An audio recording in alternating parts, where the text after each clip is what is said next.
بسم اللہ الرحمن الرحیم۔ السلام علیکم دوستو، اگر آپ پہلی انویسٹمنٹ میں سے کسی ایک کے ساتھ پراپرٹی مارکیٹ میں قدم رکھنے والے ہیں تو ہو سکتا ہے آپ پراپرٹی میں انویسٹمنٹ کی کچھ عام غلطیاں کرنے کے بارے میں فکر مند ہوں جو آپ کا وقت، محنت اور پیسہ خرچ کر سکتی ہیں۔ ٹھیک ہے، دوڑو نہیں۔ اگرچہ ریئل اسٹیٹ میں انویسٹمنٹ کرنے کے لیے بہت سارے عوامل موجود ہیں جو اس بات کو یقینی بناتے ہیں کہ آپ ٹریک سے زیادہ دور نہ جائیں، ہم کچھ عام غلطیوں کے بارے میں بتانے جا رہے ہیں جو ایک نیا انویسٹر جلد بازی میں کر سکتا ہے۔ نمبر 1، پہلے سے منصوبہ بندی نہ کرنا۔ ذہن میں منصوبہ رکھنا پراپرٹی کی انویسٹمنٹ کی سرفہرست غلطیوں میں سے ایک ہے جس سے بچنا ہے۔ اس کا حل یہ ہے، آپ پراپرٹی مارکیٹ میں انویسٹمنٹ شروع کرنے سے پہلے ایک منصوبہ بنائیں۔ پراپرٹی کی انویسٹمنٹ عام طور پر ایک مہنگا منصوبہ ہے۔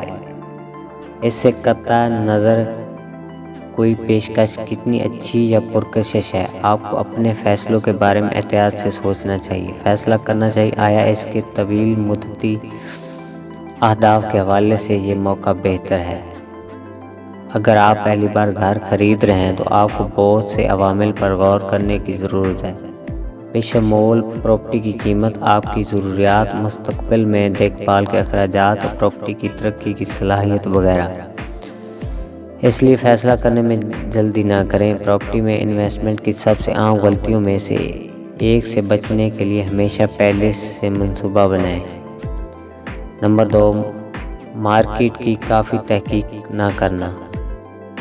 پراپرٹی کی خرید و فروخت ایک ٹن تحقیق کا تقاضا کرتی ہے۔ یہ صرف اس بارے میں نہیں ہے پلاٹ کہاں خریدنا ہے یا کون سا پڑوس آپ کے کام کی جگہ کے قریب ہے، یہ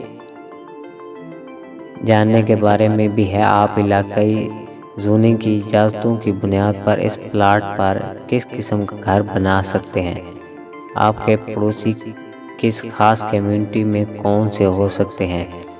پراپرٹی کی انویسٹمنٹ سے وابستہ تمام مالیاتی فیصلہ کرنے کے لیے بھی تحقیق کی ضرورت ہوتی ہے، بشمول کسی مخصوص علاقے میں اوسط قیمتیں، کسی علاقے میں کرائے کی پراپرٹی کی مانگ اور مزید تحقیق کی کمی۔ اس طرح تمام شوقیہ انویسٹر کے لیے پراپرٹی کی انویسٹمنٹ کی سب سے اہم غلطیوں میں سے ایک ہے اپنی مدد کے لیے۔ نمبر 3، اپنی مدد کے لیے غلط لوگوں کی خدمات حاصل کرنا۔ آپ کی پراپرٹی پر کام کرنے والے تعمیراتی کارکنوں کے ساتھ معاہدہ کرنے میں آپ کی مدد کرنے کے لیے آپ ریئل اسٹیٹ ایجنٹ کی خدمات حاصل کرتے ہیں۔ بہترین نتائج حاصل کرنے کے لیے آپ کو صحیح لوگوں کی خدمات حاصل کرنے کی ضرورت ہے۔ اس کے علاوہ اس کے لیے آپ کو ان لوگوں سے حوالہ جات حاصل کرنے کی ضرورت ہے جن پر آپ بھروسہ کرتے ہیں۔ اس بات کو یقینی بناتے ہیں کہ آپ ایک چھوٹا سا پس منظر چیک کریں تاکہ یہ تعین کیا جا سکے آپ ہر کام کے لیے صحیح ماہرین کی خدمات حاصل کریں۔ نمبر 4، قلیل مدت واپسی کا ہدف۔ پراپرٹی کی سرمایہ کاری کی سب سے بڑی غلطیوں میں سے ایک یہ ہے کہ آپ اپنے منافع کے بارے میں یقین کے بغیر مارکیٹ میں داخل ہوتے ہیں، یا وہ اپنی انویسٹمنٹ پر کتنی جلدی واپسی چاہتے ہیں۔ دونوں صورتیں بہت زیادہ الجھنوں، مایوسیوں اور مالیاتی نقصان کا باعث بن سکتی ہیں، لہذا فوری اور قلیل مدتی فوائد کی توقع کرنا پراپرٹی کی انویسٹمنٹ کی ایک غلطی ہے جس سے بچنے کے لیے اگرچہ آپ کو بڑا کرنے میں مصروف ہیں۔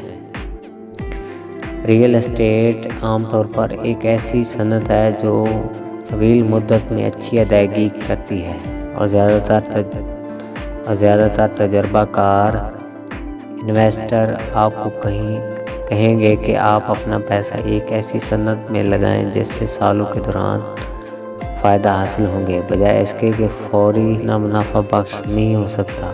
عام طور پر طویل مدتی کے لیے ریئل اسٹیٹ میں انویسٹمنٹ کرنے کی سب سے اہم وجہ یہ ہے کہ پراپرٹی کی انویسٹمنٹ بچت نہیں ہے، جسے ایک لمحے کے نوٹس پر نقد رقم میں تبدیل کیا جا سکے۔ ایسے حالات میں آپ کو بلا شبہ رقم کھو دیں گے۔ یہی وجہ ہے آپ کو اپنے انویسٹمنٹ کے پورٹ فولیو کے لیے کسی پراپرٹی پر غور کرنے سے پہلے اس کے طویل مدتی فوائد امکانات پر ہمیشہ غور کرنا چاہیے۔ نمبر 5، اپنی قیمت سے زیادہ خرچ کرنا۔ اگر آپ نے اپنی مارکیٹ ریسرچ کو صحیح طریقے سے کیا ہے تو آپ ہمیشہ کسی بھی حالت میں پراپرٹی کی قیمت سے کہیں زیادہ ادائیگی کے بارے میں ہچکچاہٹ کا شکار رہیں گے۔ تاہم کیا ہوگا اگر آپ گھر کی ساخت حالت میں کوئی بڑی خامی کیڑوں کا حملہ ہے جس کو ٹھیک کرنے کے لیے آپ کو اضافی رقم خرچ کرنی پڑے گی، اس سے پہلے آپ گھر کو دوبارہ مارکیٹ میں لا سکیں۔ ایسے حالات میں آپ کو اپنی قیمت سے زیادہ خرچ کرنا پڑ سکتا ہے، خاص طور پر اگر آپ نے تقریباً سارا بجٹ پہلی پراپرٹی خریدنے میں صرف کر دیا ہے۔ دوسری طرف اگر آپ پراپرٹی کرائے پر لینے کا ارادہ کر رہے ہیں تو یقینی بنائیں کہ پراپرٹی زیادہ دیر تک خالی نہیں ہے۔ خالی پراپرٹی پیسے کے گڑھے بن جاتے ہیں جنہیں برقرار رکھنے کے لیے آپ کی طرف سے فنڈز کی ضرورت ہوتی ہے، لیکن بدلے میں کوئی آمدن نہیں ہوتی۔ مزید برآں جب آپ پراپرٹی کے لیے صحیح کرایہ دار تلاش کرنے کی کوشش کر رہے ہوں تو محتاط رہیں۔ اپنے کرایہ دار سے کوئی سوالات پوچھیں تاکہ آپ کو معلوم ہو کہ آپ صحیح شخص کو گھر کرائے پر دے رہے ہیں، جو نہ صرف کرائے کی ادائیگی پر وقت کرے گا بلکہ پراپرٹی کو اس کی موجودہ حالت میں برقرار رکھے گا، بجائے اس کے کہ آپ کے اخراجات میں اضافہ کریں، یعنی کہ اضافی مرمت۔ نمبر 6، غیر متوقع اخراجات کے لیے منصوبہ بندی نہ کرنا۔ یہ ریئل اسٹیٹ میں انویسٹمنٹ کی غلطی اوپر والی غلطی سے بہت ملتی جلتی ہے۔ جب آپ ریئل اسٹیٹ میں انویسٹمنٹ کر رہے ہوں تو آپ کو اپنی مالیت سے زیادہ خرچ نہیں کرنا چاہیے، لیکن جب آپ انویسٹمنٹ کے لیے اپنی مالیاتی منصوبے بناتے ہیں تو یہ مشورہ دیا جاتا ہے کہ ایک بالائی حد مقرر کریں۔ ہنگامی حالات اور اچانک کے لیے اپنی بچت کی ایک مقررہ رقم مختص کریں۔ اخراجات، یہ اخراجات ذاتی، طبی یا فوری گھر کی مرمت کی صورت میں ہو سکتے ہیں۔ نمبر 7، بیک اپ پلان نہ ہونا۔ پلان اے کے ساتھ آنا اچھا ہے، لیکن یاد رکھیں ابھی مزید 25 حروف ترجیح باقی ہیں، لہٰذا ہمیشہ ایک ہی پلان رکھیں۔ یہ ٹھیک ہے جہاں تک اگر آپ نے اپنی بچت صرف ریئل اسٹیٹ میں لگائی ہے۔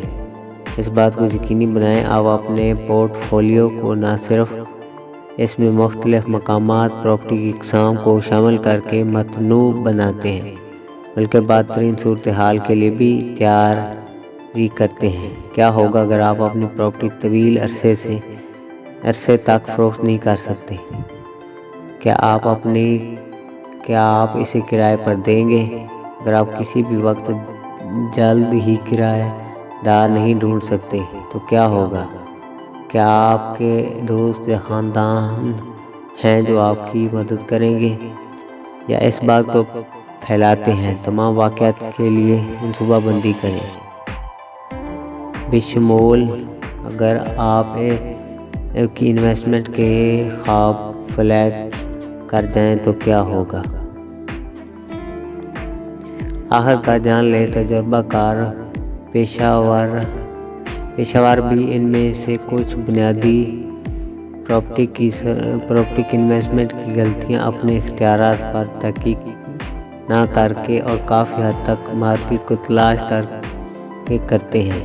لہٰذا اپنے بچت کو کسی منصوبے میں لگاتے وقت جلد بازی میں فیصلہ نہ کریں۔